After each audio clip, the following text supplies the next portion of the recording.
আসসালামু আলাইকুম। গল্পতরু চ্যানেলে আপনাদের সবাইকে স্বাগত জানাচ্ছি। আমি রাজ।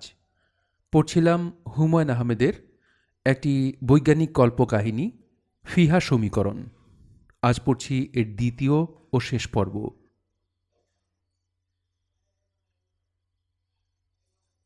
রাত্রি খুব শুভ হলো না। প্রচণ্ড ঝড় হলো। বিজ্ঞানপল্লী লণ্ডভণ্ড করে টর্নেডো বয়ে গেল। যাবতীয় সাবধানতা সত্ত্বেও ২৩ জন মানুষ মারা গেল। তারা সবাই পুলিশ। তাদের ডিউটি ছিল রাস্তায়। ঝড়ের সময় আশ্রয়কেন্দ্রে যাবার অনুমতি তাদের ছিল না। ফিহা বইটি শেষ করেছেন। বিদ্যুৎ ছিল না। বিদ্যুৎ সেলের সঞ্চিত বিদ্যুৎ ব্যবহার করে বাতি জ্বালাতে হলো। বাইরে হাওয়া শোঁ শোঁ শব্দ করছে। বিদ্যুৎ চমকাচ্ছে। তিনি একমনে পড়ছেন। ৪০ পৃষ্ঠার বই। পুরনো ধরনের ভাষা, জটিল অলঙ্কার ভর্তি বাক্য, মাঝে মাঝে অর্থহীন পদের পুনরাবৃত্তি, অনেকটা ধর্মগ্রন্থের আকারে লেখা। তিনি মানুষ নন, মানুষের ছায়া। তিনি খাদ্য গ্রহণ করেন না। তিনি কাহাকে জন্মও দেন না।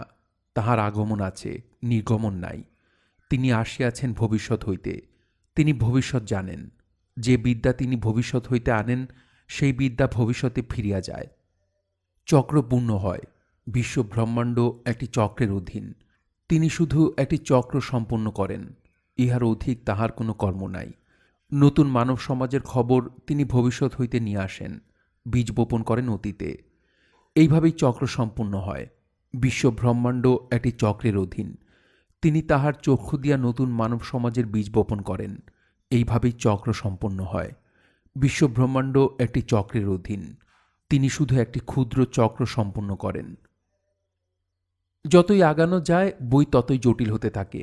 বইয়ের মাঝামাঝি জায়গায় আছে প্রত্যেকের জন্য কর্ম নির্দিষ্ট। সবাই তাহার নিজ নিজ কর্ম সম্পন্ন করিবে, অতঃপর তাহার প্রয়োজন নাই। অসংখ্য ক্ষুদ্র চক্র একটি বৃহৎ চক্র তৈরি করে। বিশ্বব্রহ্মাণ্ড চক্রের অধীন। শূন্য ধাবিত হয় অসীমের দিকে, আবার অসীম যায় শূন্যের দিকে। এমতে চক্র সম্পন্ন হয়। এই বিশ্বব্রহ্মাণ্ড চক্রের অধীন। ফিহা বইটি দ্বিতীয়বার পড়লেন। প্রতিটি বাক্য পড়ার পর খানিক্ষণ ভাবলেন, যদি তাতে কোনো লাভ হয়। তিনি মানুষ নন, মানুষের ছায়া। এর মানে কি? মানুষের ছবি? মানুষের ছবিও তো ছায়া। তিনি খাদ্য গ্রহণ করেন না। ছবি খাদ্য গ্রহণ করে না। তিনি কাহাকেও জন্ম দেন না। ছবি কাউকে জন্ম দেবে না। তবে একটি ছবি থেকে অনেক ছবি করা যায়, মেলানো যাচ্ছে না।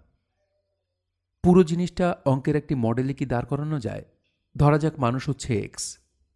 তিনি মানুষের ছায়া, অর্থাৎ তিনি মানুষের একটি ফাংশন। তিনি যদি ওয়াই হন তবে ওয়াই ইকাল টু এফ। তিনি যদি ওয়াই হন তবে y equal to F of x. তিনি কাহাকেও জন্ম দেন না। জেড যদি হয় জন্ম দেওয়া সংক্রান্ত সংখ্যা, তবে তিনি হবেন জেডের ফাংশন। তবে জেডের মান হবে ঋণাত্মক, কাল্পনিক সংখ্যা। Y equal to F of X, F of Z, যেখানে Z equal to cos theta divided by sin theta. তিনি আসিয়াছেন ভবিষ্যৎ হইতে, অর্থাৎ ওয়াই হচ্ছে সময়ের ফাংশন। এমন ফাংশন যা শুধু একদিকে প্রবাহিত হবে, ভেক্টর রাশি। Y equal to F of X, F of Z, F of T. যে বিদ্যা তিনি ভবিষ্যৎ হইতে আনেন, সেই বিদ্যা ভবিষ্যতে ফিরিয়া যায়, চক্র পূর্ণ হয়। চক্র পূর্ণ হতে হলে ওয়াইকে যেখান থেকে শুরু সেখানেই ফিরে যেতে হবে। গ্রেগরিয়ান ইন্টিগ্রাল নিয়ে আসা যায়। গ্রেগরিয়ান ইন্টিগ্রালকে অর্থপূর্ণ করতে হলে ওয়াইকে ফাইনাইট ফাংশন হিসেবে দেখাতে হবে। ফিহা ডাকলেন, পাঠক। পাঠক ছুটে এলো। সেন্ট্রাল কম্পিউটার চালু করার ব্যবস্থা করো। চালু করা যাবে না স্যার। কেন? প্রচণ্ড ঝড় হচ্ছে, বিদ্যুৎ সরবরাহ বন্ধ। ও আচ্ছা। ছোটোখাটো হিসেবের ব্যাপার হলে আমি আপনাকে সাহায্য করতে পারি স্যার। গ্রেগরিয়ান ইন্টিগ্রাল জানা আছে? আছে স্যার। তবে তবে কি? ভেরিয়েবলের সংখ্যা 7-এর নিচে হতে হবে। এর উপর হলে আমি পারবো না, আমার ক্ষমতা অল্প। 7-এর নিচে রাখার চেষ্টা করা হবে। আরেকটি ক্ষুদ্র প্রশ্ন স্যার। বলো। সমীকরণটি সময়মুক্ত? না, সময়মুক্ত নয়। তাহলে স্যার হেসবিয়ান নর্মালাইজড ফাংশন আমাকে বের করতে হবে, সময় লাগবে। ধীরে ধীরেই করো। তার আগে এই বইটি পড়ো, খুব ভালো করে পড়ো। বইটা মেন্টালিস্টদের উপর লেখা একটি গ্রন্থ, সম্ভবত ওদের ধর্মগ্রন্থ। পাঠক বই হাতে নিল। ফিহা পেন্সিলে অঙ্ক সাজাতে শুরু করলেন। তার চোখ মুখ উজ্জ্বল। অঙ্কের মডেল দাঁড় করানোর আলাদা আনন্দ আছে। তিনি পাঠকের দিকে তাকালেন। সে অতি দ্রুত বইয়ের পাতা উল্টাচ্ছে। রোবটের গ্রন্থপাঠ দেখা এক বিরক্তিকর ব্যাপার। এরা এত দ্রুত পাতা উল্টায় যে মনে হয় পাতা গুনছে, কিছু পড়ছে না। পড়লাম স্যার। কেমন লাগলো? কোন অর্থে কেমন লাগলো জানতে চাচ্ছেন? বিষয়বস্তু। বিষয়বস্তুতে নতুনত্ব আছে। তারা চক্রকে ঈশ্বর বলছে। চক্রকে ঈশ্বর কোথায় বলল? রূপকের মাধ্যমে বলেছে স্যার। বিজ্ঞানের রূপক বর্জিত ভাষা এবং ধর্মগ্রন্থের রূপক ভাষা দুরকম। তোমার ধারণা তুমি বিষয়বস্তু বুঝতে পেরেছ? এক ধরনের ধারণা তৈরি হয়েছে। ধারণা কতটুকু সত্যি তা বলা মুশকিল। রূপকের ভাষা পাঠ করে এক একজন এক এক রকম ধারণা করবে। এমনও হতে পারে যে সবারটা সত্যি, আবার কারোটাই সত্যি না। আপনি আপনার সমীকরণ বলুন স্যার, আমি সাজাতে শুরু করি। সমীকরণ বলছি, তার আগে তোমার ধারণা কি শুনি। এই গ্রন্থে মেন্টালিস্টদের জন্মের ইতিহাস বলা হচ্ছে। বলা হচ্ছে তিনি মেন্টালিস্ট তৈরি করেছেন। সেই তিনি মানুষ নন। যেহেতু সেই তিনি খাদ্য গ্রহণ করেন না, সেহেতু সেই তিনি খুব সম্ভব একজন যন্ত্র। এটা আমার অনুমান। বলা হচ্ছে তিনি এসেছেন ভবিষ্যৎ থেকে। মনে হচ্ছে টাইম ট্রাভেলের কথা বলা হচ্ছে। একটি যন্ত্র, অর্থাৎ একটি রোবট ভবিষ্যৎ থেকে অতীতে গেল, তৈরি করল মেন্টালিস্ট। যন্ত্রটির আগমন আছে, নির্গমন নেই। অর্থাৎ যন্ত্রটি অতীতে গিয়েছে, কিন্তু ভবিষ্যতে ফিরে আসতে পারেনি। বলা হয়েছে তিনি তার চক্ষু হইতে নতুন মানবগোষ্ঠী তৈরি করিলেন। এই অংশটি মজার। রোবটের চোখের আলো সংবেদনশীল অংশ তৈরি করা হয় যৌগিক অণু ইরিকার্বোফসফিন দিয়ে। ইরিকার্বোফসফিন হচ্ছে একটি ইরিডিয়াম, দুটি কার্বন, একটি ফসফরাস এবং দুটি হাইড্রোজেন পরমাণুর যৌগ। HIR-PHC2। এই অদ্ভুত যৌগ মাত্র 500 বছর আগে তৈরি হয়েছে। খুবই আশ্চর্যজনক ব্যাপার হচ্ছে এই যৌগের রেডিক্যাল মেন্টালিস্টদের জিনে উপস্থিত। তুমি কি করে জানলে? মেন্টালিস্টদের প্রতি আমিও এক ধরনের আগ্রহ অনুভব করি। এই আগ্রহ থেকে ওদের বিষয়ে পড়াশোনা করেছি। ওদের বিষয় কি করে পড়াশোনা করবে? ওদের সম্পর্কে কোনো গ্রন্থ তো তোমার পক্ষে পাওয়া সম্ভব নয়। বৈজ্ঞানিক জার্নালগুলিতে কিছু কিছু তথ্য পাওয়া যায়। মেন্টালিস্টদের জিনের গঠন সম্পর্কে বেশ কিছু গুরুত্বপূর্ণ লেখা প্রকাশিত হয়েছে। মেন্টালিস্টরা তাদের সম্পর্কে সব তথ্যই নিষিদ্ধ করেছে, কিন্তু তাদের জিন নিয়ে গবেষণা নিষিদ্ধ করেনি। তুমি সেই সব লেখা পড়েছ? আমি খুব আগ্রহ নিয়ে পড়েছি। আর কি পড়েছ? অ্যাঙ্গেলহার্স্টের সেই বিশেষ বক্তৃতাটা এবং বক্তৃতা প্রদানের ঘটনা পড়েছি। এটি পড়েছি ইতিহাস বইয়ে। অ্যাঙ্গেলহার্স্টকে? তাকেই মেন্টালিস্টদের জনক বলা হয়। পুরো ঘটনাটা কি স্যার আপনাকে বলবো? বলো, তবে অল্প কথায়। নিউ মেক্সিকো শহরে 3005 খ্রিস্টাব্দে এমব্রায়োলজিস্টদের একটি বিশেষ অধিবেশন হয়। সেই অধিবেশনে বিশিষ্ট এমব্রায়োলজিস্ট প্রফেসর অ্যাঙ্গেলহার্স্ট একটি বিচিত্র নিবন্ধ পাঠ করে সবার হাসি তামাশার কেন্দ্রবিন্দুতে পরিণত হন। নিবন্ধের শিরোনাম নতুন মানব সম্প্রদায়। তিনি নিবন্ধে বলেন, মানুষের জিনে ভারী ধাতুর একটি যৌগ ইরিকার্বোফসফিন ঢুকিয়ে দিতে পারলে মাধ্যমিক মস্তিষ্কের গঠনে সূক্ষ্ম কিন্তু সুদূর প্রসারী পরিবর্তন ঘটবে। থ্যালামাস ও হাইপোথ্যালামাসের সুপ্ত কার্যক্ষমতা জাগ্রত হবে। থ্যালামাসের বিশেষ নিউক্লিয়াসের কেন্দ্রস্থল হচ্ছে মানুষের যাবতীয় অনুভূতির কেন্দ্র। যে কটি অনুভূতি নিয়ে মানুষ পৃথিবীতে এসেছে তার সঙ্গে নতুন একটি অনুভূতি যুক্ত হবে। এই মানব সম্প্রদায় হবে প্রচণ্ড মানসিক ক্ষমতার অধিকারী। এরা টেলিপ্যাথিক ক্ষমতা সম্পন্ন হবে। নিজেরা নিজেদের মধ্যে কোনো রকম মাধ্যম ছাড়াই ভাবের আদান প্রদান করতে পারবে। অন্য মানুষদের তারা সৎকর্মে, সৎ চিন্তায় প্রভাবিত করতে পারবে। অধিবেশন প্রবন্ধ পাঠের মাঝখানে সাধারণত বাধা দেওয়া হয় না। প্রফেসর অ্যাঙ্গেলহার্স্টকে বাধা দেওয়া হলো। অধিবেশনের সভাপতি ঘণ্টা বাজিয়ে তাকে থামালেন এবং বললেন, প্রফেসর অ্যাঙ্গেলহার্স্ট, আপনি কি কোনো বৈজ্ঞানিক প্রবন্ধ পাঠ করছেন? প্রফেসর বললেন, অবশ্যই বৈজ্ঞানিক প্রবন্ধ পাঠ করছি। আপনি যেভাবে বলছেন তাতে মনে হচ্ছে পরীক্ষাগুলি ইতিমধ্যে করা হয়েছে। মানুষের জিনে ভারী ধাতুর যৌগ ঢুকিয়ে দেওয়া হয়েছে। টেলিপ্যাথিক মানব সম্প্রদায় তৈরি হয়ে গেছে। হয়নি, কিন্তু হবে। আপনি আমাকে প্রবন্ধ শেষ করতে দিন। তারপর আমি আপনাদের সমস্ত প্রশ্নের জবাব দেব। ঠিক আছে, প্রবন্ধ শেষ করুন। প্রফেসর এঙ্গেলহার্স্ট বিজ্ঞানীদের হাসাহাসির ভেতরে প্রবন্ধ পাঠ শেষ করলেন। তার প্রবন্ধের বড় অংশ জুড়ে নতুন মানবগোষ্ঠীর জীবনযাপন পদ্ধতি সম্পর্কে বলা হলো। পৃথিবীতে এরা যে শুভ প্রভাব ফেলবে তার কথা বলা হলো। বিজ্ঞানের ইতিহাসে এমন উদ্ভট এবং অবৈজ্ঞানিক নিবন্ধ পাঠ করা হয়নি। প্রশ্নোত্তর পর্ব শুরু হলো। প্রশ্ন: প্রফেসর এঙ্গেলহার্স্ট, মনে হচ্ছে আপনি নিশ্চিত যে জিনে একটি ভারী অণু ঢুকিয়ে দিলেই আমরা সুপারম্যান পেয়ে যাব। উত্তর: আমি সুপারম্যান বলছি না, আমি বলছি বিস্ময়কর মানসিক ক্ষমতা সম্পন্ন মানুষ। প্রশ্ন: আপনার ধারণা আপনার মানসিক ক্ষমতা তেমন বিস্ময়কর নয়? সভাকক্ষে তুমুল হাস্যরোল শুরু হলো। সভাপতি ঘণ্টা বাজিয়ে সবাইকে থামালেন। উত্তর: আপনি আমাকে হাস্যাস্পদ করার চেষ্টা করছেন, তার প্রয়োজন দেখি না।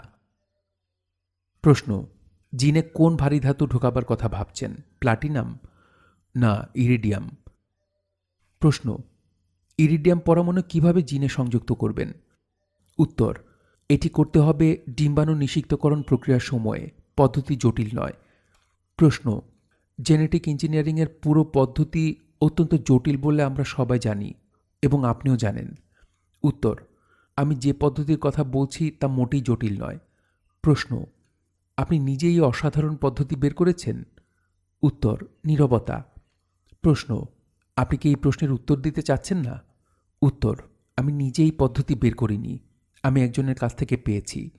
প্রশ্ন: দেবদূতের কাছ থেকে পেয়েছেন? সভাকক্ষে আবারও হাসি। উত্তর: দেবদূতের কাছ থেকে পাইনি, যন্ত্রের কাছ থেকে পেয়েছি। প্রশ্ন: যন্ত্র আপনাকে বলে গেছে কি করে সুপারম্যান তৈরি করা যায়? উত্তর: অনেকটা তাই।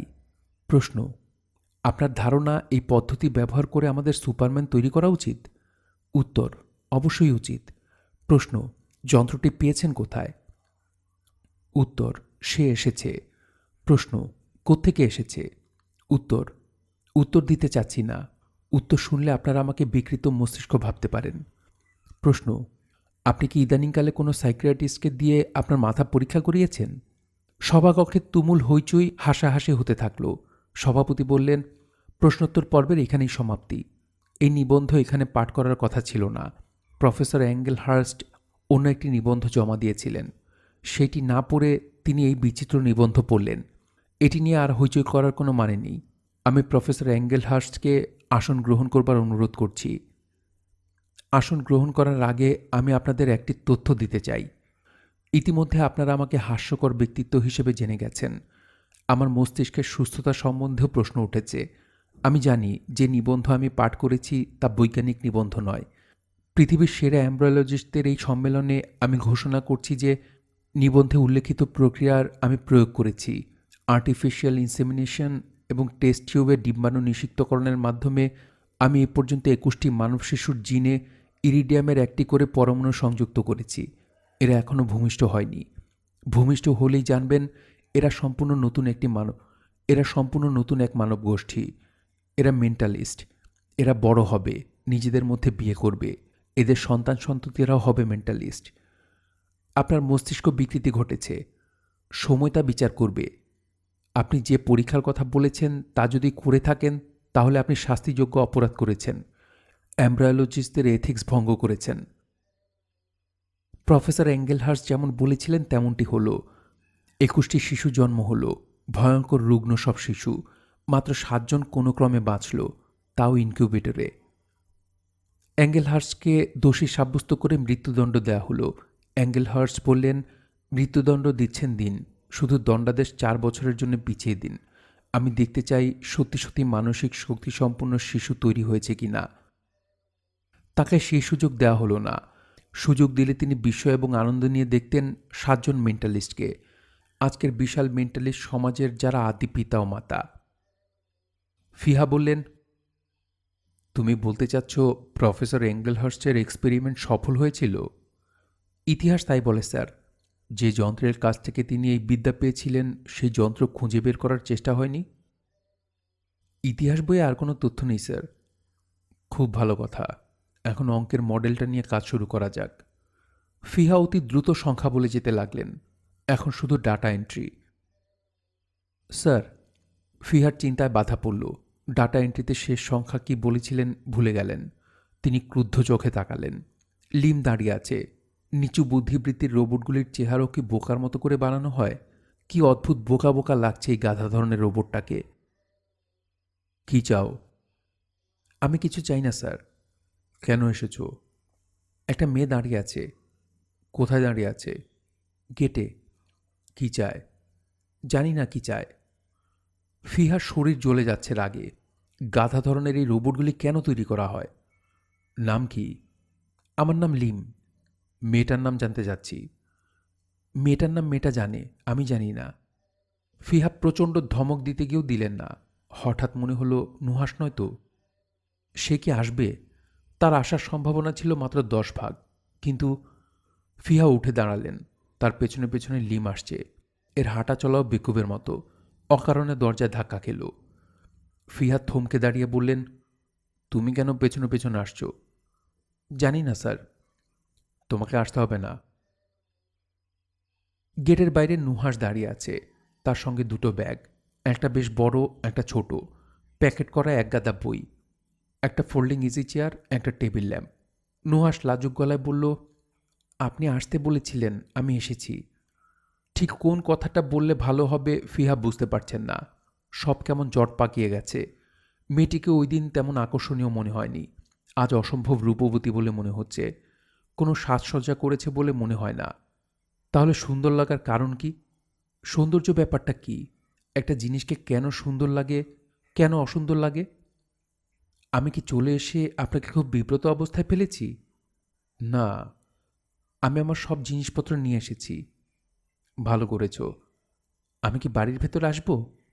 অবশ্যই আসবে, অবশ্যই। সুন্দর কিছু কথা বলা উচিত, বলতে ইচ্ছাও করছে, কিন্তু সুন্দর কোনো কথা মনে আসছে না। তার কি উচিত না মেয়েটির রূপের প্রশংসা করে কিছু বলা?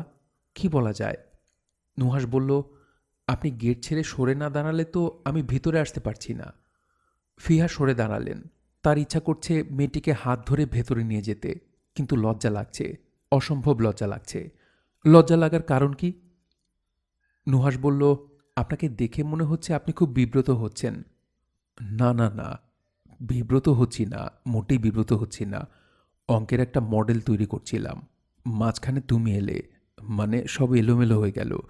একটা কাজ করা যাক, তুমি ঘরে যাও, লিম তোমাকে সব দেখিয়ে দেবে। কোন ঘরে থাকবে এইসব আর কি। লিম কে? লিম হচ্ছে কর্মী রোবট, বোকা ধরনের, তবে ঘরের কাজে খুব পটু।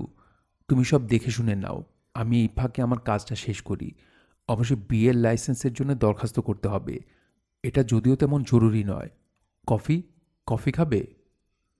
আমাকে নিয়ে আপনি ব্যস্ত হবেন না। ব্যস্ত হচ্ছি না তো, মোটেই ব্যস্ত হচ্ছি না। নুহাস। জি? মেয়েদের সঙ্গে কিভাবে কথা বলতে হয় আমি জানি না। কি বললে তারা খুশি হয় তাও জানি না। পদে পদে আমার ভুল হবে, তুমি কিছু মনে করো না। কি করলে তুমি খুশি হবে তা যদি তুমি বলো তাহলে আমি তা করব, অবশ্যই করব। নুহাস হাসি মুখে বলল, আপনি যদি হাত ধরে আমাকে বাড়িতে নিয়ে যান তাহলে আমি খুশি হব। ফিহা নুহাসের হাত ধরে বাড়ির দিকে এগুচ্ছেন। পাঠক এবং লিম দুজনই বারান্দায় এসে দাঁড়িয়েছে। পাঠক এমন ভাব করছে যেন সে কিছু দেখছে না, কিন্তু গাধা লিম চোখ বড় বড় করে তাকাচ্ছে এবং খুব মাথা দুলাচ্ছে, যেন সে সব বুঝে ফেলেছে। এই গাধাটিকে বাড়িতে রাখাই ভুল হয়েছে, বিরাট বোকামি হয়েছে। ফিহা লাইব্রেরি ঘরে ফিরে গেলেন। অঙ্কের মডেলটা শেষ করতে হবে। নতুন পরিস্থিতির কারণে সব কাজকর্ম বন্ধ রাখার কোনো মানে হয় না। তাছাড়া এটা খুব জরুরি, খুবই জরুরি। লিম গভীর আগ্রহে নুহাসকে সব ঘুরে ঘুরে দেখাচ্ছে। নুহাস যা দেখছে তাতে বিস্মিত হচ্ছে। একজন মানুষের জন্য এত প্রকাণ্ড বাড়ি! বাড়ির পেছনে ফুলের বাগান দেখে নুহাস হকচকিয়ে গেল। এত সুন্দর! নুহাস বলল, ফুলের বাগান বাড়ির পেছনে কেন? লিম দুঃখিত গলায় বলল, স্যার পছন্দ করেন না, এই জন্যে ফুলের বাগান বাড়ির পেছনে। উনি ফুল পছন্দ করেন না? না। আর কি কি উনি পছন্দ করেন না? গান পছন্দ করেন না। কি বলো তুমি? লিম দুঃখিত গলায় বলল, আমি খুব ভালো গাইতে পারি, কিন্তু এই বাড়িতে গান গাওয়ার উপায় নেই, স্যার বিরক্ত হন। কখনো গিয়ে দেখেছিলে? একবার রান্নাঘরে বসে গুনগুন করছিলাম, স্যার বললেন, গলায় কি হয়েছে, এরকম করছো কেন? দেখি আমাকে একটা গান শোনাও তো। কোন ধরনের গান শুনতে চান? তোমার যা ইচ্ছা তুমি গাও, সব ধরনের গানই আমার ভালো লাগে। একটি প্রেমের গান গাইব? গাও। ফিহা চোখ বন্ধ করে একের পর এক সংখ্যা বলছেন। পাঠক তা মেমোরি সেলে সাজিয়ে নিচ্ছে। এই প্রক্রিয়া আবার ব্যাহত হল। লিমের গানের শব্দে আবার সব এলোমেলো হয়ে গেল। ফিহা বললেন, এসব কি হচ্ছে? পাঠক বলল, গান হচ্ছে স্যার। ফিহা বললেন, কে গান করছে? লিম। পিয়ার ধরনের রোবটদের ভয়েস সিনথেটাইজার খুব উন্নত মানের, তারা চমৎকার গাইতে পারে। ফিহার অসম্ভব বিরক্ত হওয়া উচিত, কারণ কাজটা আবার গোড়া থেকে শুরু করতে হবে। কিন্তু তিনি বিরক্ত হচ্ছেন না, তার ভালো লাগছে, অসম্ভব ভালো লাগছে। তিনি কান পেতে গানের কথাগুলি শোনার চেষ্টা করছেন। দিনের প্রথম আলোয় তোমাকে দেখতে চেয়েছিলাম, তুমি এলে না। মধ্যাহ্নের তীব্র আলোয় তোমাকে কেমন দেখায় জানা হলো না, কারণ তুমি মধ্যাহ্নে এলে না। সূর্যের শেষ রশ্মি কি তোমার রং বদলে দেয়? আমি জানি না, কারণ তুমি এলে রাতের অন্ধকারে। প্রিয়তম, আমি শুধু তোমাকে দেখতে চেয়েছিলাম, অন্ধকারে কি করে দেখব? ফিহা মুগ্ধ গলায় বললেন, গাধাটা তো ভালো গাইছে, বেশ ভালো গাইছে। পাঠক বলল, ডাটা এন্ট্রির কাজটা আজ বন্ধ থাকলে কি ক্ষতি হবে? থাকুক, বন্ধ থাকুক। আপনাকে এবং আপনার স্ত্রীকে আমি কি অভিনন্দন জানাতে পারি? হ্যাঁ, পারো। পাঠক নিচু গলায় বলল, মানুষের আনন্দ অনুভব করার ক্ষমতা আমার নেই। তারপরেও মনে হয় আপনার আনন্দ আমি খানিকটা বুঝতে পারছি। ধন্যবাদ পাঠক। সময় সমীকরণের অনেকগুলি ধাপ আপনি অতিক্রম করে এসেছেন। সীমাহীন আপনার প্রতিভা। শেষ ধাপটি অতিক্রম করতে আপনার স্ত্রী আপনাকে সাহায্য করবে, এই শুভকামনা। সে কি সাহায্য করবে? এই জটিল জগতে তার স্থান কোথায়? সে তার মতো করে আপনাকে সাহায্য করবে। গণিত এবং পদার্থবিদ্যার সাহায্যের প্রয়োজন আপনার নেই স্যার। হ্যাঁ, তাও বোধহয় ঠিক। একটি ক্ষুদ্র জায়গায় আমি আটকে গেছি। আমি জট খুলতে পারছি না। আপনি জটটা বুঝতে পারছেন, সারাক্ষণ তাকিয়ে আছেন জটটির দিকে। এই জট আপনা আপনি খুলবে। না খুললে সমূহ বিপদ পাঠক। জট খুলতে না পারলে মেন্টালিস্টরা আমাদের গ্রাস করে নেবে। সামনের পৃথিবী হবে মানবশূন্য পৃথিবী। সেই পৃথিবীতে থাকবে শুধু মেন্টালিস্ট, আর কেউ না। মানুষের সংখ্যা দ্রুত কমে আসছে পাঠক, অতি দ্রুত কমে আসছে। পাঠক বলল, যে ক্ষমতাধর সেই টিকে থাকবে, এ সত্য স্বীকার করে নেওয়াই কি ভালো নয় স্যার? তুমি মেন্টালিস্টদের ক্ষমতাধর বলছো? হ্যাঁ বলছি। ওরা যে টিকে আছে এটি কি সবচেয়ে বড় প্রমাণ নয় যে ওরা ক্ষমতাধর? সময় সমীকরণের আমি সমাধান বের করব। আমি নিজে যাব অতীতের পৃথিবীতে। প্রফেসর অ্যাঙ্গেলহার যে বিশেষ পরীক্ষাটি করে প্রথম মেন্টালিস্ট শিশু তৈরি করেছিলেন, সেই পরীক্ষা আমি করতে দেব না। তা যদি করতে পারেন তাহলে বুঝতে হবে মানুষ ক্ষমতাধর, মেন্টালিস্টরা নয়। অবশ্যই মানুষ ক্ষমতাধর, আমি তা প্রমাণ করব। শোনো পাঠক, আমার সমস্যা কোন জায়গাটায় হচ্ছে আমি তোমাকে বলি। খুব সাদামাটাভাবে বলা যায়, সময় শুরু হচ্ছে বিগ ব্যাংয়ে, তারপর সময় এগিয়ে যাচ্ছে সামনের দিকে। আমাকে বলে কোনো লাভ হবে না। আমি তো স্যার এ ব্যাপারে আপনাকে কোনো সাহায্য করতে পারবো না। আমি জানি। তবু তুমি শোনো, একজন কাউকে শোনাতে ইচ্ছা করছে। সময়কে থার্মোডিনামিক্সের দ্বিতীয় সূত্রের সঙ্গে তুলনা করো। খুবই সহজ অর্থে থার্মোডিনামিক্সের দ্বিতীয় সূত্র কি বলছে? বলছে সময় যতই এগুচ্ছে গরম জিনিস ততই শীতল হচ্ছে। এই ধরো এক কাপ কফি টেবিলে রাখা হলো। সময়ের সঙ্গে সঙ্গে গরম কফি আর গরম হবে না, ঠান্ডা হতে থাকবে। এই তথ্য স্যার আমি জানি। হ্যাঁ জানো, অবশ্যই জানো। কিন্তু এর মধ্যে একটি মজার ব্যাপার আছে। এইটি একটি পরিসংখ্যানগত সূত্র। পরিসংখ্যান কাজ করে অসংখ্য অণুপরমাণু নিয়ে। সমষ্টিগতভাবে এসব অণুপরমাণু গরম থেকে শীতল অবশ্যই হবে, কিন্তু পরিসংখ্যান আরও বলে এর মধ্যে কিছু অণুপরমাণু গরম থেকে আরও গরম হয়ে যেতে পারে। তাতে থার্মোডিনামিক্সের দ্বিতীয় সূত্র ব্যাহত হবে না। বুঝতে পারছো? পারছি। তাহলে বুঝতেই পারছো, এইসব অণুপরমাণু সময়ের উল্টো দিকে যাচ্ছে। আমার কাজ হচ্ছে তাদের নিয়ে। আমি প্রাথমিকভাবে প্রমাণ করেছি যে সময়ের উল্টো দিকে যাওয়া সম্ভব। হ্যাঁ, অবশ্যই সম্ভব। দেখো পাঠক, বহু পুরাতন একটা সূত্র দেখা যাক। TAU equal to whole root over 1 minus v square divided by c square. ধরা যাক ভি হচ্ছে একটি বস্তুর গতি, সি আলোর গতি। অতীতে যেতে হলে ভি এর মান হতে হবে আলোর গতির চেয়ে বেশি। যখন তা হবে তখন বস্তুর ওজন, বস্তুর দৈর্ঘ্য প্রস্থ সব হয়ে যাবে কাল্পনিক সংখ্যা।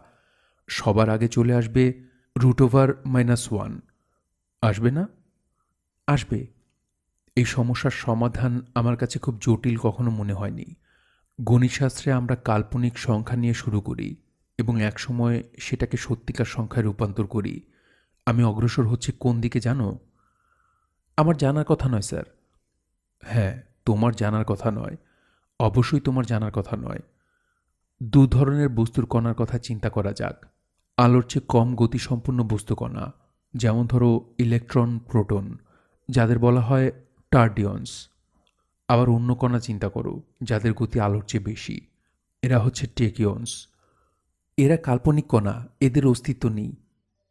যার অস্তিত্ব নেই তাকে অস্তিত্ব দিতে হলে কি করতে হবে? তুমি স্পেস নিয়ে চিন্তা করো। স্পেসকে কি করলে এই কণাগুলি তৈরি হবে? স্যার, আপনি কি গ্রেগরিয়ান অ্যানালাইসিসের কথা বলছেন? হ্যাঁ, আমি গ্রেগরিয়ান অ্যানালাইসিসের কথা বলছি। আমি কতটা কাছাকাছি চলে এসেছি তুমি কি তা বুঝতে পারছো? বুঝতে পারছি না, তবে আপনার আনন্দ দেখে খানিকটা অনুমান করতে পারছি। আমি খুব কাছাকাছি আছি, খুব কাছাকাছি। একটি মাত্র জট, সেই জট খুলে যাচ্ছে। স্যার, আপনি বিশ্রাম করুন। পেছনের বাগানে চেয়ার পেতে দিই। আপনি আপনার স্ত্রীর সঙ্গে গল্প করুন। সে এখন আমার স্ত্রী নয় পাঠক। আমাকে মালালির কাছে যেতে হবে, লাইসেন্স নিয়ে আসতে হবে। কখন যাবেন? এখন যাব। আমি কি স্যার আপনার সঙ্গে আসব? তুমি আসতে চাচ্ছ কেন?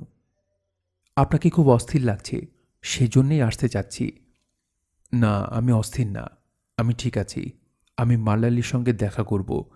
তার কাছ থেকে আমি আরও কিছু গ্রন্থ আনতে চাই। তুমি আমার টুপি এনে দাও। আপনি কি আপনার স্ত্রীকে কিছু বলে যাবেন না? না, ওর সামনে পড়তে কেন জানি লজ্জাও লাগছে। আচ্ছা পাঠক, মেয়েরা কি উপহার পেলে সবচেয়ে খুশি হয় বলো তো? আমি ফেরার পথে ওর জন্য কিছু উপহার আনতে চাই। পাঠক মৃদুস্বরে বলল, ভালোবাসার চেয়ে বড় উপহার আর কি হতে পারে স্যার?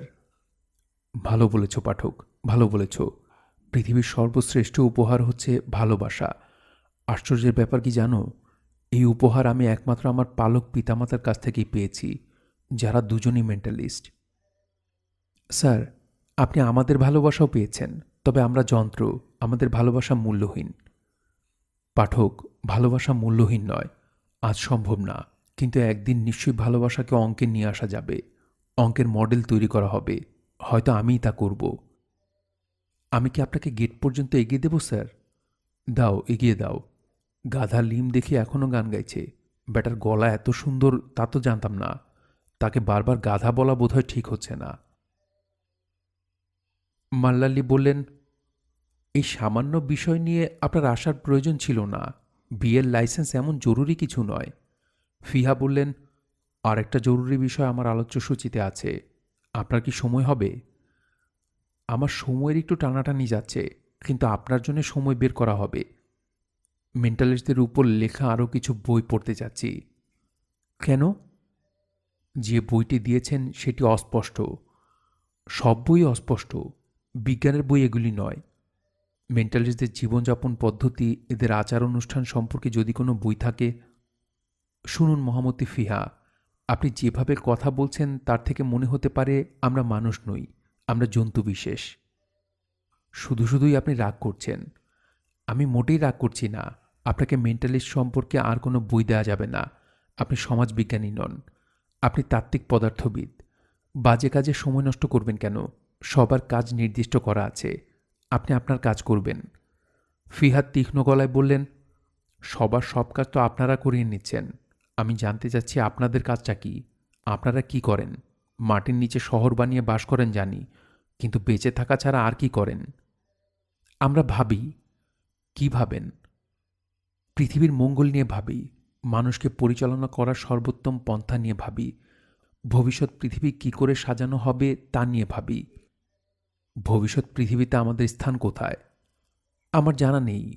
শুনুন মহামতি ফিহা, আজ আপনি বিয়ে করছেন। একটি তরুণী মেয়ে ঘরে আপনার জন্য অপেক্ষা করছে। আজ কেন বাজে তর্ক করে সময় নষ্ট করছেন? তার কাছে যান। যাবার পথে ফুল কিনে নিয়ে যান। ফুলের দোকান এত রাতে নিশ্চয়ই বন্ধ হয়ে গেছে। আমি খোলাবার ব্যবস্থা করছি। কোনো প্রয়োজন দেখছি না। আপনার প্রয়োজন নেই, কিন্তু মেয়েটির প্রয়োজন আছে। আপনারা মেন্টালিস্ট নন। আপনাদের এক একজনের চিন্তাভাবনা এক এক রকম। ফুল একজনের কাছে অর্থহীন, অন্যজনের কাছে অত্যন্ত গুরুত্বপূর্ণ ব্যাপার। ফিহা উঠে দাঁড়ালেন। মাল্লালি বললেন, আমি দুঃখিত যে আপনি খানিকটা হলেও মন খারাপ করে যাচ্ছেন। আপনার মন ভালো করার জন্য কিছু কি করতে পারি? আমি আমার পালক বাবা মার সঙ্গে দেখা করতে চাই। তা কি সম্ভব হবে? না, তা সম্ভব হবে না। তারা যদি ভূগর্ভস্থ শহরে না থাকতেন তাহলে সম্ভব হতো। ভূগর্ভস্থ শহর শুধু মেন্টালিস্টদের জন্যে। সাধারণ মানুষ সেখানে গেলে শহর কি অশুচি হয়ে যাবে? সূচি অসুচির প্রশ্ন নয়, এটা হচ্ছে আইন। আইনের পেছনে যুক্তি থাকে। এই আইনের পেছনে যুক্তিটি কি? আমরা মানুষ হিসেবে আপনাদের থেকে অনেকখানি আলাদা। সহাবস্থান আমাদের পক্ষে সম্ভব নয় বলেই এই ব্যবস্থা। আপনারা আমাদের সম্পর্কে সব কিছু জানবেন আর আমরা কিছু জানব না। আপনাদের সম্পর্কে জানা আমাদের প্রয়োজন, কিন্তু আমাদের সম্পর্কে আপনাদের জানা প্রয়োজন নয়। আলোচনা যথেষ্ট হয়েছে ফিহা। এখন বাড়ি যান। ফুলের দোকান কি খোলাবার ব্যবস্থা করব? ফিহা জবাব না দিয়ে বের হয়ে এলেন। রাস্তায় তেমন আলো নেই। ঝড়ে বিদ্যুৎ ব্যবস্থার যে সমস্যা হয়েছিল সে সমস্যা এখনো কাটিয়ে ওঠা যায়নি। ফিহা হাঁটছেন অন্ধকারে। তীব্র হতাশা বোধ তাকে গ্রাস করতে শুরু করেছে। ফিরে এসেছে পুরনো অস্থিরতা। স্যার! তিনি চমকে তাকালেন। অন্ধকারের রাস্তার পাশে বিশাল দেহী একজন যুবক। আপনি কে? স্যার, আমি টহল পুলিশ। আপনি কোথায় যেতে চান বলুন, আমি আপনাকে পৌঁছে দেব। তার কোনো প্রয়োজন নেই, আপনাকে ধন্যবাদ। আমি যদি আপনার পেছনে পেছনে আসি আপনার কি অসুবিধা হবে? হ্যাঁ, হবে। আমি একা হাঁটতেই পছন্দ করি। ভালো কথা। এরিন নামের একজন টহল পুলিশের সঙ্গে আমার পরিচয় ছিল। তাকে কি একটা খবর দিতে পারবেন? তাকে কি বলবেন যে আমি বিয়ে করেছি? এরিনকে খবর দেওয়া যাবে না, স্যার। কেন? ঝড়ের রাতে সে মারা গেছে। রাস্তায় ডিউটি ছিল। রাস্তা ছেড়ে কোথাও আশ্রয় নেবার অনুমতি ছিল না। কাজেই সে ঝড়ের সময় রাস্তায় দাঁড়িয়েছিল। প্রাণ বাঁচানোর জন্যও সে কোথাও যেতে পারেনি? না, আমরা মানসিকভাবে নিয়ন্ত্রিত। ও আচ্ছা। ফিহা এগিয়ে চললেন। টহল পুলিশ দাঁড়িয়ে আছে, এক দৃষ্টিতে দেখছে তাকে। ফিহা রাতের খাবার শেষ করলেন নিঃশব্দে। নুহাশ তার মুখোমুখি বসেছে, কিন্তু তার সঙ্গে তেমন কথাবার্তা হচ্ছে না। অন্যদিন খাবার টেবিলে আশেপাশে লিম এবং পাঠক দুজনই থাকে, আর তারা নেই। নুহাশ বলল, আপনার খাবারে লবণের সমস্যা হয় বলে শুনেছি। লবণ কি ঠিক আছে? ঠিক আছে। আপনাকে অসম্ভব চিন্তিত মনে হচ্ছে। চিন্তিত না, আমার মন খারাপ হয়ে আছে। মেন্টালিস্টদের সঙ্গে দেখা হলে আমার মন খারাপ হয়ে যায়। ওদের সঙ্গে দেখা না করলেই পারেন। দেখা না করেও কি ওদের হাত থেকে উদ্ধার পাওয়ার উপায় আছে? এই মুহূর্তে আমরা দুজন যে কথা বলছি তা কি মেন্টালিস্টরা শুনছে না? নুহাশ ক্ষীণস্বরে বলল, খুব সম্ভব শুনছে। আমার প্রায় ইচ্ছা করে আমরা সাধারণ মানুষরা পৃথিবীর কোনো এক নির্জন প্রান্তে চলে যাই। আমাদের নিজেদের একটি দেশ হোক, স্বাধীন দেশ। নুহাশ কঠিন গলায় বলল, এই জাতীয় কথা আর কখনো বলবেন না। যারা এই জাতীয় কথা বলেছে বা ভেবেছে তাদের ভয়াবহ শাস্তির কথা কি আপনি জানেন না? ফিহা চুপ করে গেলেন। হ্যাঁ, এই অপরাধের শাস্তির কথা তিনি জানেন। শাস্তি একটিই, জেল নয়, মৃত্যুদণ্ড নয়, মানসিকতা হরণ। অপরাধীর মাথা থেকে সমস্ত স্মৃতি নষ্ট করে দেয়া। অপরাধী তখন পৃথিবীতে সদ্য ভূমিষ্ঠ হওয়া শিশুর মতোই হয়ে যায়। সে কিছুই জানবে না, সব তাকে নতুন করে শিখতে হয়। সে হাঁটতে শেখে, কথা বলতে শেখে। এই শাস্তির চেয়ে মৃত্যুদণ্ড অনেক সহজ শাস্তি। খাওয়া শেষ না করেই ফিহা উঠে পড়লেন। তার আর খেতে ইচ্ছা করছে না। নুহাশ বলল, আপনার কি শরীর খারাপ করছে? না, তুমি ঘুমোতে যাও, আমি কাজ করব। কি কাজ করবেন? অঙ্কের একটা মডেল তৈরি করার চেষ্টা করছি, ওটা শেষ করব। আজ না করলে হয় না? না, হয় না নুহাশ। এই জিনিসটা আমার মাথায় ঘুরছে। এটা শেষ না করে অন্য কোনো কিছুতেই আমি মন দিতে পারবো না। আপনি যখন কাজ করবেন তখন আমি কি আপনার পাশে বসে থাকতে পারি? না, পারো না। তুমি রাগ করো না নুহাশ। আমি রাগ করিনি, তবে আপনাকে একটা কথা দিতে হবে। ফিহা বিস্মিত হয়ে বললেন, কি কথা? রাতে আপনি যখন ঘুমোতে আসবেন তখন আমি আপনাকে একটা গল্প পড়ে শোনাব। অতিপ্রাকৃত গল্পগুচ্ছ থেকে একটা গল্প। আপনাকে সেই গল্প শুনতে হবে। আমি কখন ঘুমোতে আসি তার তো ঠিক নেই। নুহাস লজ্জিত গলায় বলল, যত রাতই হোক আমি জেগে থাকবো আপনার জন্যে। ডাটা এন্ট্রির মাঝপথে আবারও বাধা পড়ল। কমিউনিকেটরে যোগাযোগ করলেন মাল্লালি। মহামতি ফিহা, কথা বলছি। গভীর রাতে আপনাকে বিরক্ত করছি বলে দুঃখিত। কি বলবেন বলুন। আপনি আপনার পালক বাবা মার সঙ্গে দেখা করতে চেয়েছিলেন, সেই ব্যবস্থা করা হয়েছে। আপনি বলেছিলেন ব্যবস্থা করা যাবে না, এখন করা হয়েছে। এরা দুজনই গুরুতর অসুস্থ, মৃত্যুর জন্য অপেক্ষা করছেন। মৃত্যু পথযাত্রী মেন্টালিস্টদের শেষ ইচ্ছা পূর্ণ করা হয়। এরা দুজন আপনাকে দেখতে যাচ্ছেন। আপনি কি আসবেন? আমি এক্ষুনি আসছি। আপনার গেটের কাছে গাড়ি থাকবে। ফিহা পাঠকের দিকে তাকালেন। পাঠক বলল, আমার মনে হয় আজ রাতে কাজটা করতে পারবো না। আমারও তাই মনে হচ্ছে। নুহাসের সঙ্গে খানিকটা সময় কাটাতে হবে। সে আমাকে কি এক গল্প নাকি পড়ে শোনাবে। আপনি কখন ফিরবেন? বুঝতে পারছি না কতক্ষণ লাগবে। তাড়াতাড়ি ফিরতে চেষ্টা করব। এখন কটা বাজে? রাত ৩টা। ভোর হবার বেশি বাকি নেই। ফিহা বাড়ি থেকে বের হলেন। নুহাসকে কিছু বলে গেলেন না।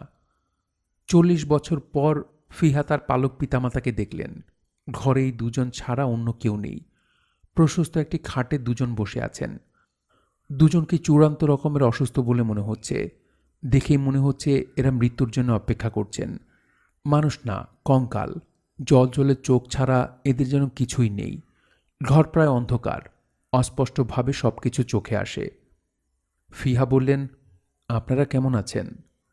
দুজনেই একসঙ্গে ফিহার দিকে তাকালেন। বৃদ্ধ হাতের ইশারায় ফিহাকে পাশে বসতে বললেন।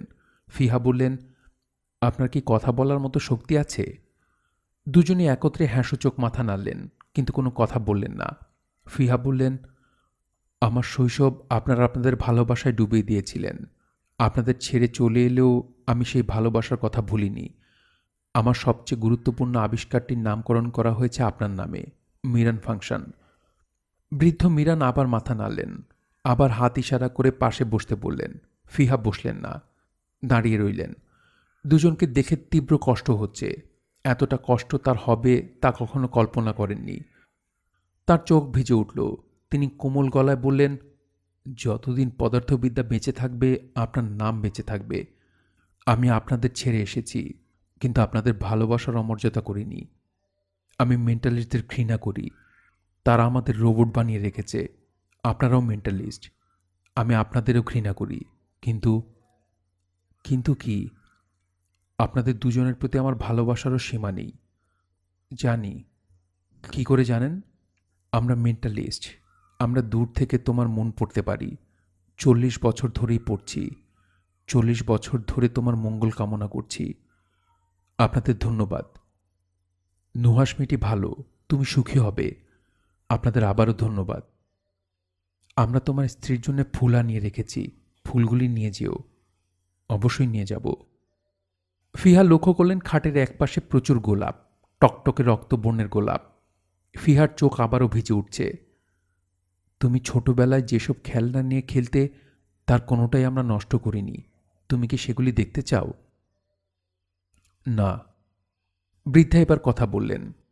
অতি ক্ষীণস্বরে বললেন, খুব ছোটবেলায় তুমি পিঠে ব্যথা পেয়েছিলে। ছেলেবেলায় ক্ষতচিহ্ন ছিল। এখনো কি আছে? আছে। তুমি ছোটবেলায় বারবার ছুটে আসতে, আমাকে বলতে, মা আমার ব্যথায় চুমু দিয়ে দাও। তোমার কি মনে আছে? আছে।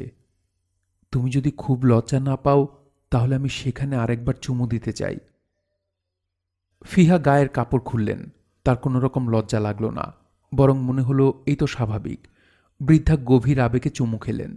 বৃদ্ধার চোখ দিয়ে পানি পড়তে লাগল। ফিহা বললেন, যাই। আর একটু বসো, আমার পাশে বসো। ফিহা বসলেন। বৃদ্ধ বললেন, আমার হাত ধরে বসো। পক্ষাঘাত হয়েছে, আমি হাত নাড়াতে পারি না। পারলে আমি তোমার হাত ধরতাম। ফিহা বৃদ্ধের হাত ধরলেন। বৃদ্ধ বললেন, তুমি সময় সমীকরণের সমাধান করতে যাচ্ছ? হ্যাঁ। তুমি চাচ্ছ অতীতে ফিরে যেতে, যাতে আদি মেন্টালিস্ট তৈরির এক্সপেরিমেন্ট কেউ করতে না পারে। আপনারা মেন্টালিস্ট।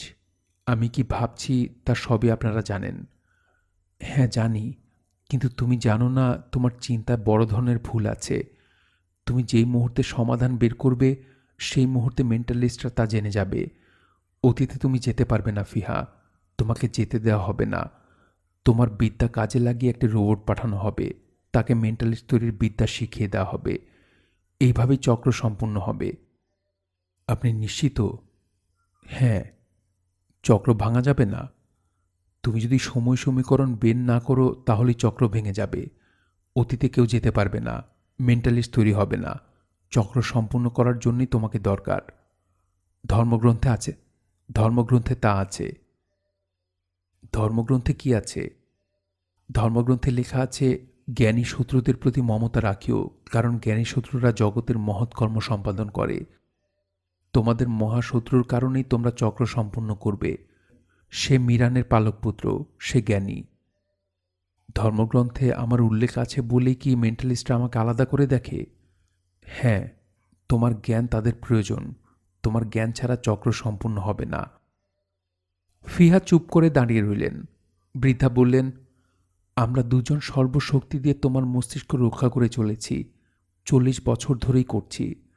যে কারণে এখনও কেউ তোমার মস্তিষ্ক থেকে কিছু জানে না। আমরা বেশি দিন বাঁচব না, তখন সবাই জানবে। আমাদের যা বলার তোমাকে বললাম, এখন তুমি তোমার বিবেচনা অনুযায়ী কাজ করবে। ফিহা বললেন, আমি আপনাদের ভালোবাসি। জানি, ভালোবাসার কথা বলার প্রয়োজন হয় না। বৃদ্ধ এবং বৃদ্ধা দুজনই কাঁদতে লাগলেন। ফিহা দীর্ঘ সময় চুপচাপ বসে রইলেন। তারপর উঠে দাঁড়াতে দাঁড়াতে বললেন, আমি যদি মারা যাই তাহলে চক্র ভেঙে যাবে, কারণ সময় সমীকরণ বের হবে না। বৃদ্ধ মিরান হ্যাঁসূচক মাথা নাড়লেন। ফিহা বললেন, চক্র ভেঙে গেলে মেন্টালিস্ট তৈরি হবে না। মেন্টালিস্টদের বিষয়ে বই লেখা হবে না। মেন্টালিস্টদের যাবতীয় ধর্মগ্রন্থের সমস্ত লেখা মুছে যাবে। বৃদ্ধ বৃদ্ধা দুজনেই হ্যাঁসূচক মাথা নাড়লেন। আমার যে হঠাৎ আপনাদের কাছে আসার ইচ্ছা হলো, তার কারণ কি এই যে আপনারা আমাকে ডেকেছেন? হ্যাঁ, তুমি যেভাবে ভাঙতে চাচ্ছ সেভাবে তা সম্ভব নয়। এই কথাটি তোমাকে জানিয়ে যেতে চেয়েছিলাম। আপনারা চান চক্র ভেঙে যাক? চাই। এই চক্র অন্যায় চক্র। আপনাদের কাছে কি কোনো বিষ আছে? হ্যাঁ, আমরা জোগাড় করে রেখেছি। আমরা জানি তুমি চাইবে। বৃদ্ধা বিষের শিশি বের করে আনলেন। 10 বছর ধরে তারা এই শিশি আগলে রেখেছেন। এখন আর আগলে রাখার প্রয়োজন নেই। ফিহা বললেন, বিষের ক্রিয়া কতক্ষণ পর শুরু হবে? ঘণ্টাখানেক লাগবে। ক্রিয়া করবে খুব ধীরে। ব্যথা বোধ হবে না। আমরা তোমাকে ব্যথা পেতে দেব না। তুমি তোমার স্ত্রীর কাছে পৌঁছতে পারবে। ফিহার হাতে একরাশ গোলাপ। বাড়ি ফিরছেন হেঁটে হেঁটে। বিষের ক্রিয়া শুরু হয়েছে, তিনি বুঝতে পারছেন। তার চিন্তা চেতনা আচ্ছন্ন হয়ে আসছে। তবু গভীর আনন্দে তার মন পরিপূর্ণ। চক্র ভেঙে যাচ্ছে। ভয়ঙ্কর একটি চক্র ভেঙে যাচ্ছে। ফিহা দ্রুত পা ফেলতে চেষ্টা করছেন। যে করেই হোক নুহাসের কাছে পৌঁছতে হবে। তার গল্পটি শুরুটা হলেও শুনতে হবে। মনে হয় ভোর হতে বেশি দেরি নেই। চারদিকে আলো হতে শুরু করেছে। ফিহার হাতের ফুলগুলি রাস্তায় পড়ে যাচ্ছে। তিনি দূরে ঘণ্টার ধ্বনি শুনতে পাচ্ছেন। কোত্থেকে আসছে এই ঘণ্টা ধ্বনি? রাস্তার মানুষ অবাক হয়ে দেখছে, ফুল বিছিয়ে একজন মানুষ এগিয়ে যাচ্ছে। সে পা ফেলছে এলোমেলো ভঙ্গিতে। অন্ধকারে মানুষটিকে চেনা যাচ্ছে না। যারা ফুল ছড়িয়ে এগিয়ে যায় তাদের চেনারও তেমন প্রয়োজন নেই।